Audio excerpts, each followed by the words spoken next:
Friends, మనందరికీ తెలుసు ఇవాళ మన సొసైటీలో హార్ట్ అటాక్, బ్రెయిన్ స్ట్రోక్ చాలా విపరీతంగా పెరిగిపోయినాయి.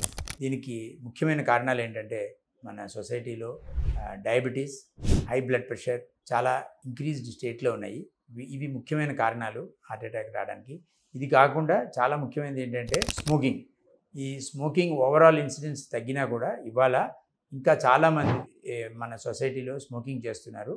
ఏ రకమైన స్మోకింగ్ అయినా, చుట్ట కానీ, సిగరెట్ కానీ, బీడీ కానీ ఏదైనా సరే ఆరోగ్యానికి చాలా హానికరం. అండ్ హార్ట్ అటాక్స్ యంగ్ పీపుల్లో వచ్చిన వాటిల్లో చాలా మటుకు ఇది స్మోకింగ్ వల్ల వస్తూ ఉంటుంది. ఇవి కాకుండా పూర్ డైటరీ హ్యాబిట్స్, చాలా సాల్ట్ ఇంటేక్ ఉన్నది, ఫాస్ట్ ఫుడ్స్ తీసుకోవడం, ఎక్సర్సైజ్ లేకపోవడం, ఇవన్నీ కూడా హార్ట్ అటాక్ రావడానికి కారణాలు. హార్ట్ అటాక్తో పాటే బ్రెయిన్ స్ట్రోక్ కూడా రావడం చాలా కామన్. సో దీనికి మనం చేయాల్సింది ఏంటంటే, మనము స్మోకింగ్ అని చేస్తున్నట్టయితే ఇమీడియట్గా స్మోకింగ్ స్టాప్ చేయాలి. అండ్ ప్రతి ఒక్కళ్ళు కూడా డైలీ కనీసం 45 నిమిషాల పాటు ఎక్సర్సైజ్ చేయాలి. ఫ్రూట్స్ ఎక్కువగా తీసుకోవాలి. నాన్ వెజిటేరియన్ ఫుడ్లో ఫిష్ తీసుకుంటే అది చాలా అడ్వాంటేజెస్. మటన్, చికెన్ అనేటివి చాలా మటుకు తగ్గించాల్సి ఉంటుంది.